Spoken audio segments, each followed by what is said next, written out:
بەڵێ بیرانی عزیز سڵاوتان لێبێ من یادگار فایەقمەم شەو بە شێوەیەکی ڕاستەوخۆ لە سلێمانیەوە لاگەڵتانە بم بۆ باسی ڕۆژ منەم شەو دوو میوانی ئەزیز و بەڕێزم هەیە یەک لە سلێمانی یەک لە هەولێر میوانەکەی سلێمانیم کە لێرە لە ستۆدیۆ لەگەڵما ئامادەیە بەڕێز دکتۆر موسەنا ئامین سەرۆکی فراکسیۆنی یەکگرتووی ئیسلامی کوردستان لە پەرلەمانی عێراق زۆر سوپاس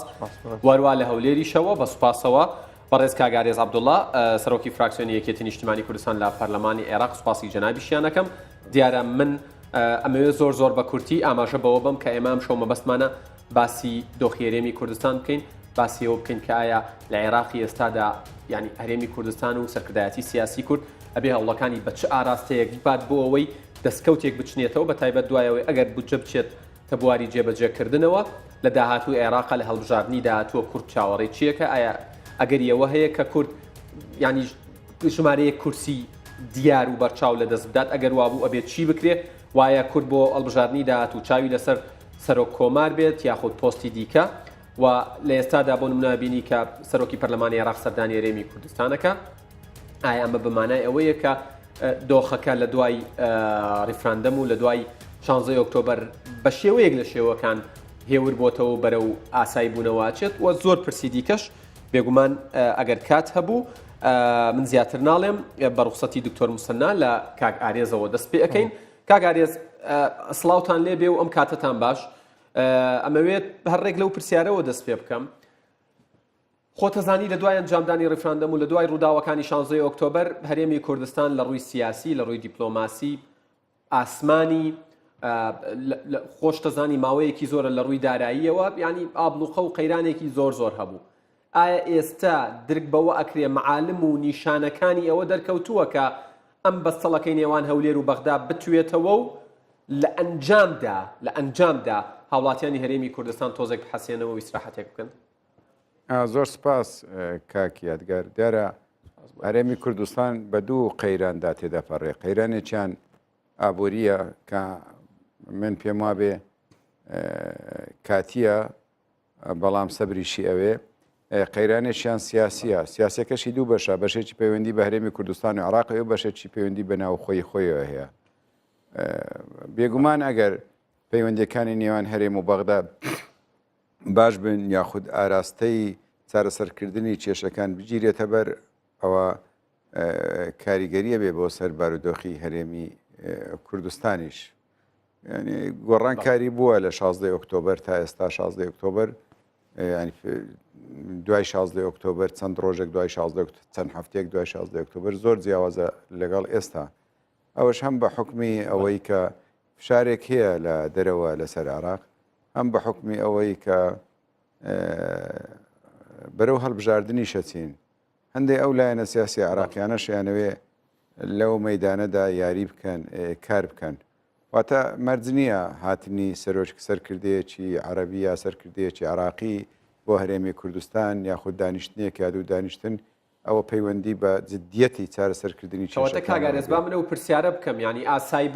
ئاسایبوونەوەی پەیوەندیەکان چی بۆ کورتایە لە ئێستاە و چی بکرێ بۆ ئەوەی دیسان کورد بەکار نەهێنرێت ئەی ئاڵۆزبوونی پەیوەندیەکان چی بۆ کورتایە لە ئاسایبوونەوە بە گفتوگۆ ینی ئەکرێ یەکتری تێبگەین ئەکرێ کێشە بۆ یەکتری دروست نەکەین ئەکرێ باس لە چارەسەرکردنی کێشە هەڵواسراوەکان بکەین و لە هەر وڵاتێک کە سەقامگیری هەبوو کە بارودۆخ ئاسایی بوو وڵاتەکە لە هەموو ڕێکەوە پێشەکەوی بە پێچەوانەوە ئەگەر بارودۆخەکان ئاڵۆز بن واتە ئاسایی نەکرێنەوە پەیوەندی نێوان هەرێم و بەغدا مەترسیە بێ ناسەقامگیریە بێ لە کۆتاییدا ئەوە کاریگەری ئەبێ بۆ سەر بارودۆخی ئابووریش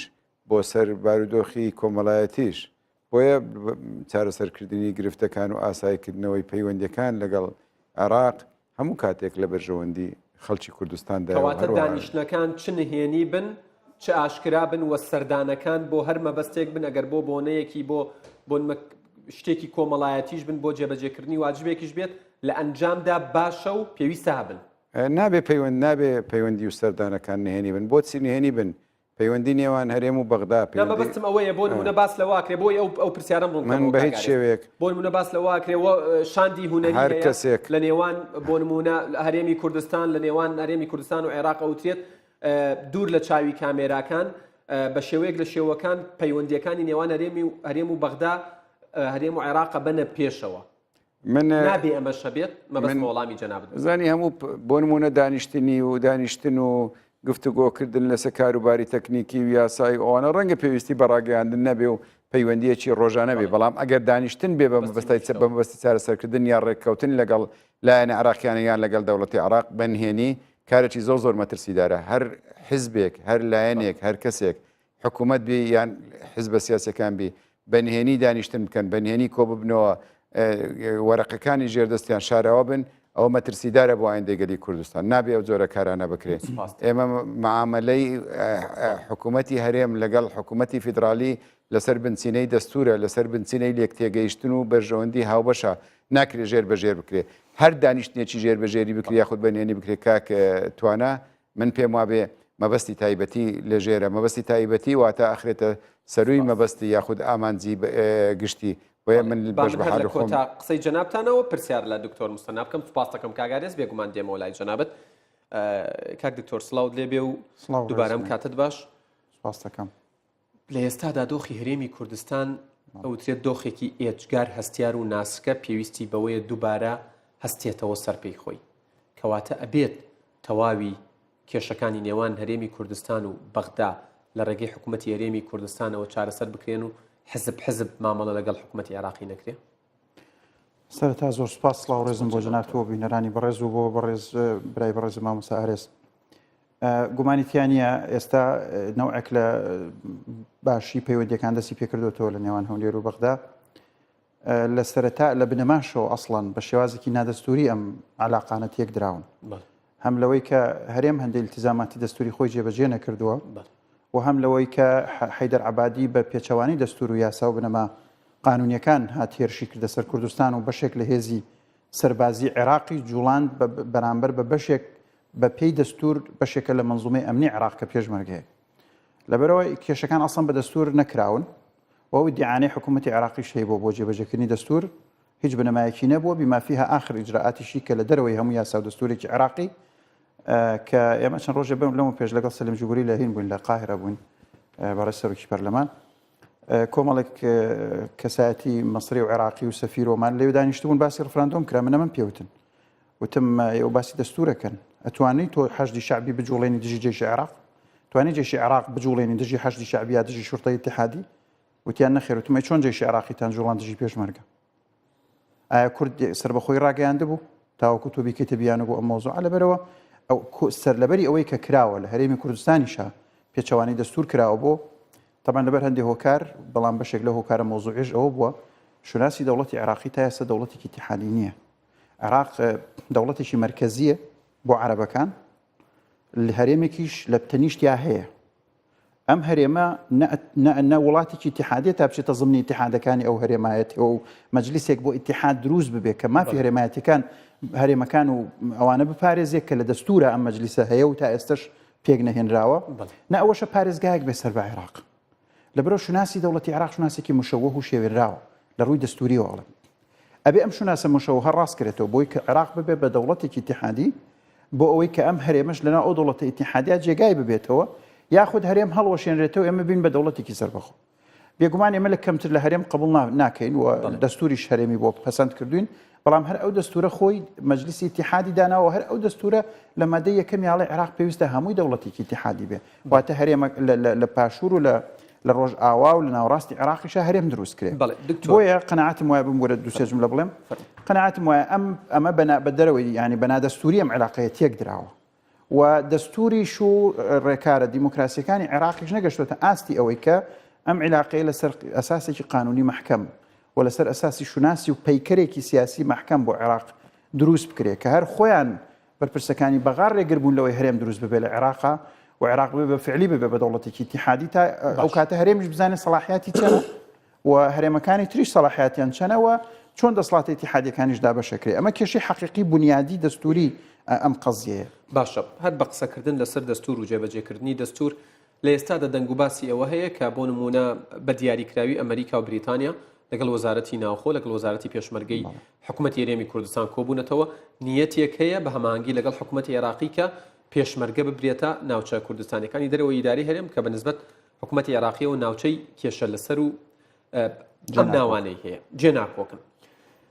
بۆ نمونە لەم پرسانە ئەبینی سعد الحەدەیسی کە وتەبێژی حکوومەتی عێراقیە ئەڵێت هێزی پێشمەرگەی کوردستان یاخود پێشمەرگە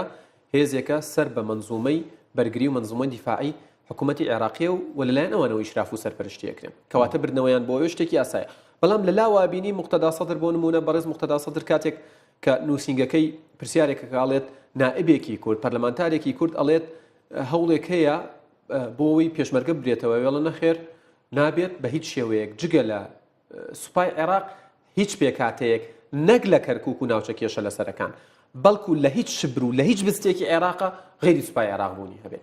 ئەمە خۆی بۆ خۆی وا ناکە کە عێراق ینی ئەم پەرتەوازەی نێوماڵی عێراق دیسانەوە کورد بێتە قوربانی ئەی چۆن مامەڵەی تیابکا کورد خۆی من دڵنیانیم لەوەی چنێ بەڕێز مقتەدا سەدرشتی وای وتی بێ نازانم بەڕسمی بڵاو کراوەتەوە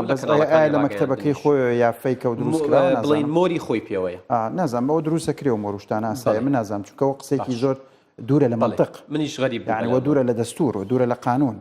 وأي حشد شعبي كامية شرعية وياساي ودستورية كي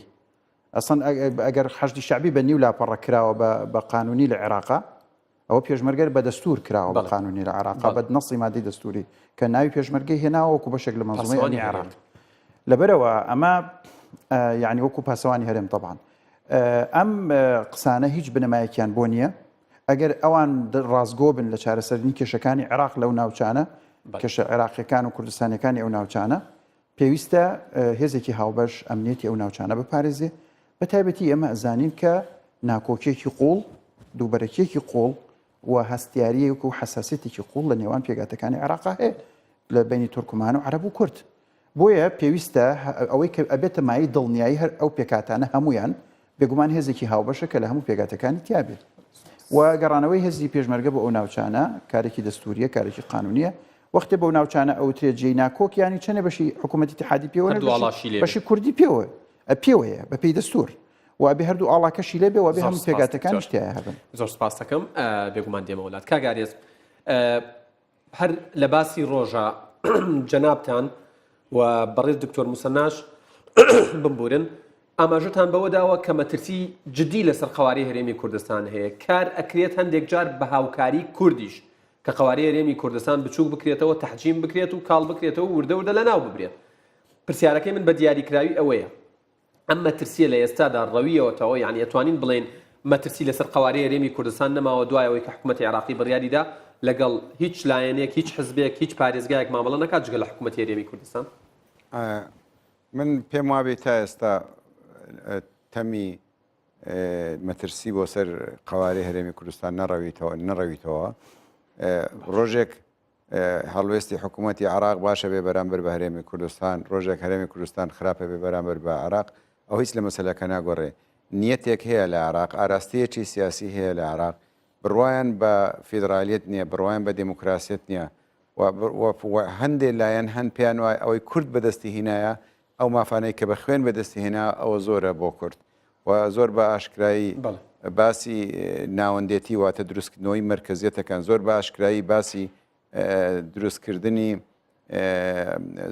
واز لە زیاتی ڕێککەوتن سازان و ڕێککەوتن لە نێوانی هەرێم و بەغدا و یان نوێنەری پێکاتەکان ئێستا باسی زۆرینە و کەمینە ئەکەن پێکێنانی حکوومەتی زۆرینە کار کرا لە ماوەی ڕابردوو لەسەر ئەوەی کە لە کوردستانیش بەو یعنی ئاراستەکە دروستکەن واتە ئاراستەی عراقی بوون ئەو ئاراستە عراقی بوونە ئەگەر وەکو دەوڵەت بێ وەکو لەژێر سای دەستور بێ کێشە نییە بەڵام کاتێک کە ئەگاتە مایەی هەڵوەشانەوەی هەرێمی کوردستان یاخود بچووکردنەوەی هەرێمی کوردستان من پێم وابێ مەترسیدارە ئێمە گەلی کوردستان نەمانتوانی یاخود نەمانتوانیوە دەوڵەتی سربەخۆی خۆمان هەبێ هەرێممان هەیە کە ئەلتەرناتیڤی دەوڵەتە بەڵام کە هەرێمەکەش دەسەدەن قەوارکەش دەسەن یاخود وا بچووکێکەنەوە کە کاریگەری نەمێنێ ئەو مەترسیدارە بۆ ئەندێک گەلی کوردستان نەخێر کاکتوانە من مەترسیەکان هەرە بینم کاگیادگار ببوو دومین جارە زۆر زۆر ئاسایە کاگارێزگیان سەرۆکی پەرلەمانی عێراق ڕایە گەیەنێ لە کوردستانەوەڵە لە بەرژەوەندی عێراقدا نییە کورد ڕوبەڕووی قەیران بکاتەوە لە کاتێکدا هەرو سەرۆکی پەرلەمانە ئێوە زیاتر ئاگادارن لەناو پەرلەمان چی کردووە بەرامبەر بە کورد قسەکەی من ئەوەیە ئەمانە گۆڕانکاریە لە سیاسەتی عێراق بەرامبەر بە هەرێمی کوردستان یاخود تای هەڵبژاردنە وردە وردە بەرز ئەبێتەوە و بەڵێنی بێکرداریش زیاد دەکات. قسەی باش زۆرەکرێ و قسەی خراپیش زۆرەکرێ. ئەوەی بەلای ئێمەوە گرنگە ڕێککەوتنە لەسەر بنەمای دەستوری، ئەوەی بەلای ئەمە گرنگە دڵنیابوونە لە یەکتری، واتە ئەمڕۆ یەکێ قسەیەکی باشەکە و سبەینێ قسەیەکی خراپەکە، ئەمڕۆ کەسێک لایەنێک لە کورد نزیکەویتەوە یا کورد لایەنێک زیکۆ سبەینێ دوورەکەویتەوە، ئەو سەودا و سازش سیاسیە هەر ماوە هەرەمێنێ، بە تایبەتی کاتێک کە پێش هەڵبژاردنەکان یاخود دوای هەڵبژاردنەکان یاخود لەوە کاتی پێکهێنانی حکوومەت بەڵێ نەدرێ واکەین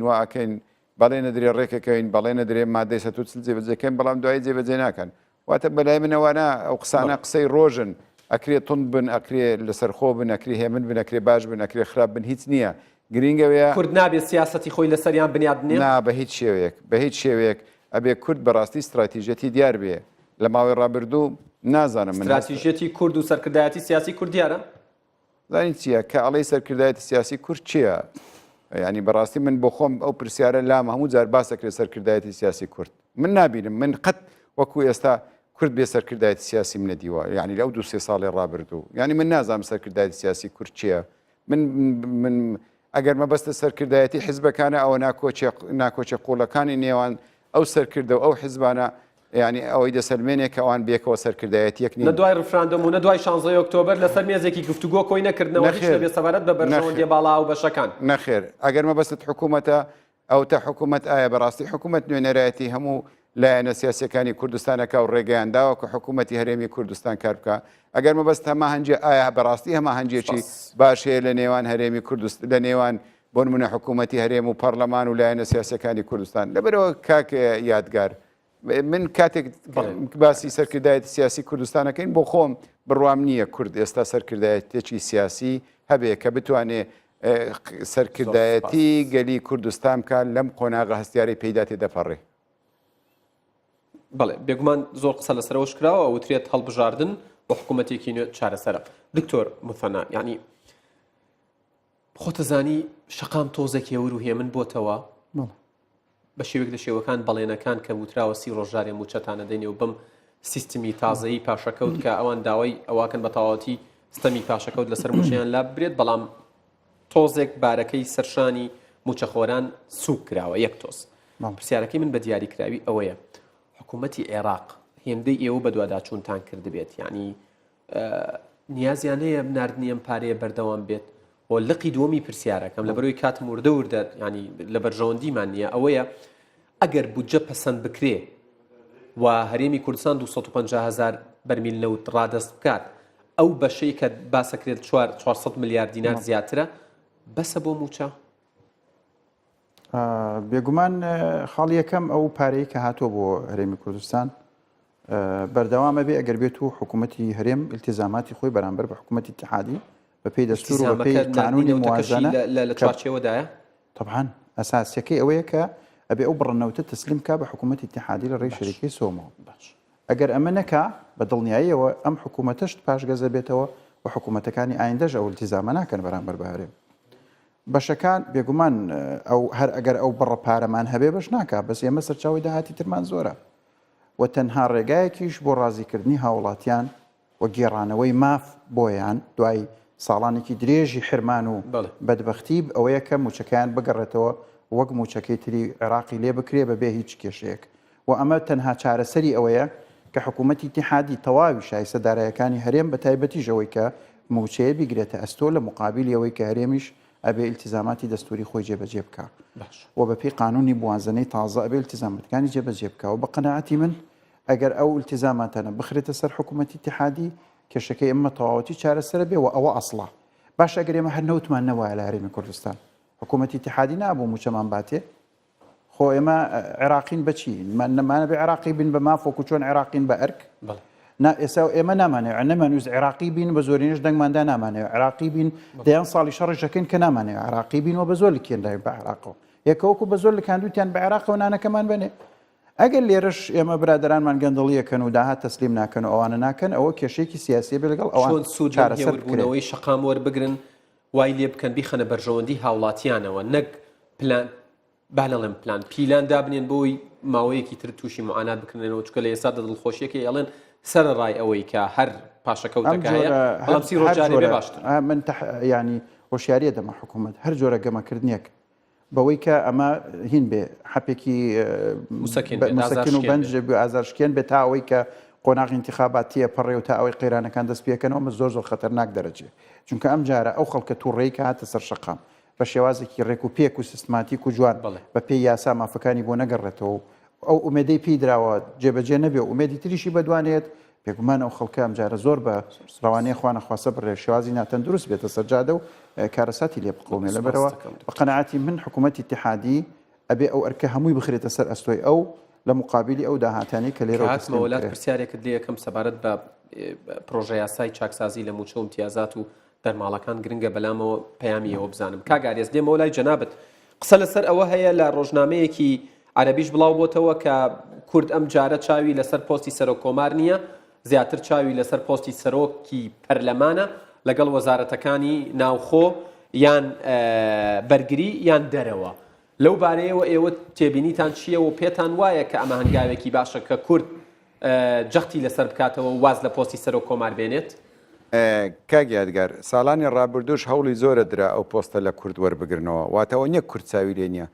ڕەنگە لە ڕووی کردار بۆ نمونە سەرۆکایەتی پەرلەمان بتانی بەکردەوە کاری زۆرتر بک بۆ بەتایبەتی لە دانانی یاساکان بۆ کوردستان یاخود بن لە پەخستنی ئەو یاسایانەی کە لە بەژەوەندی خەڵکی کوردستان نین بەڵام بەڕاستی ینی بوونی کورد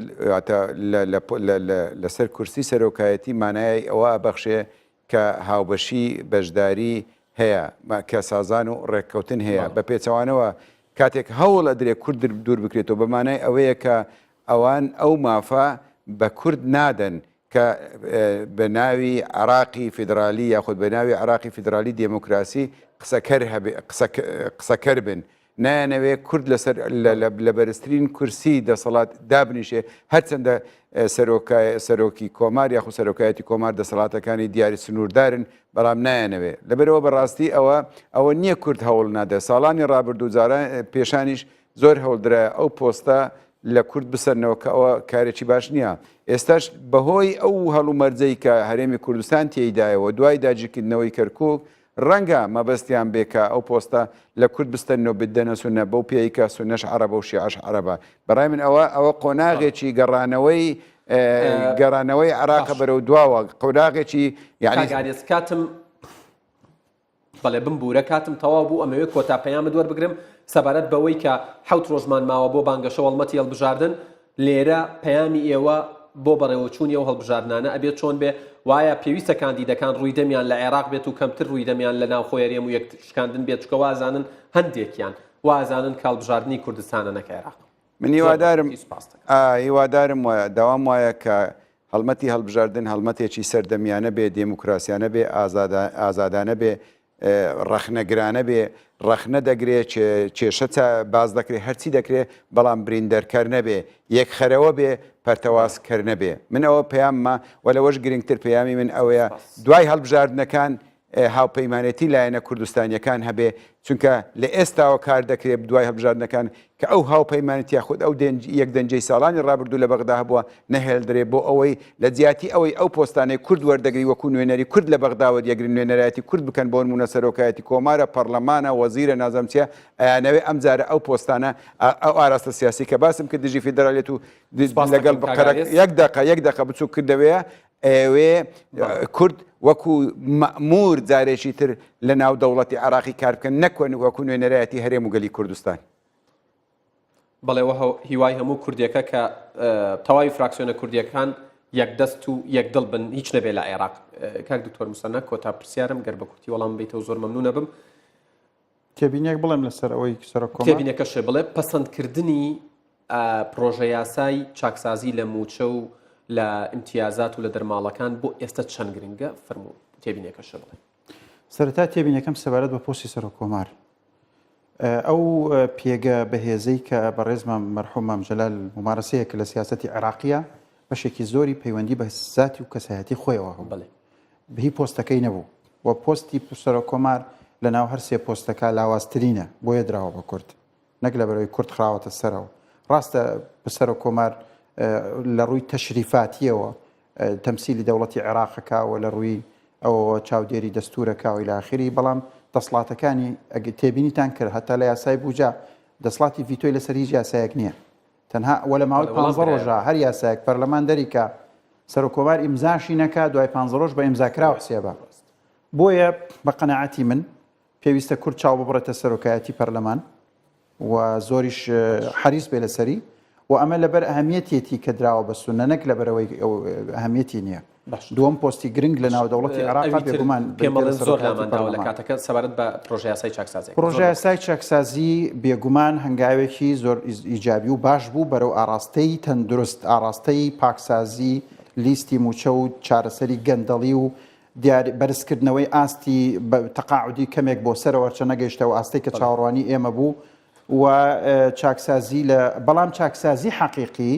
بریتێ لە چاکسازی لە لیستی موچە پاکردنەوەی لە گەندەڵی و بندیوار و دووبارە و ئەم جۆرەشتان بەڵێ بەڕێز دکتۆر موسەنامین سەرۆکی فراکسیۆنی یەکگرتووی ئیسلامی کوردستان لە پەرلەمانی عێراق زۆر سپاس بۆ کاتی بێمەت بەخشی بەڕێز کاگاریەس عەبدوڵڵا کە لە هەولێرەوە لەگەڵمان بوو سەرۆکی فراکسیۆنی یەکێتی نیشتیمانی کوردستان زۆر سپاس بۆ جەنابیشتان کە ئەو زانیاری و ئەو کاتانەی کە بە ئێمە و بەبینەکانت بەخشی ماندوونەمە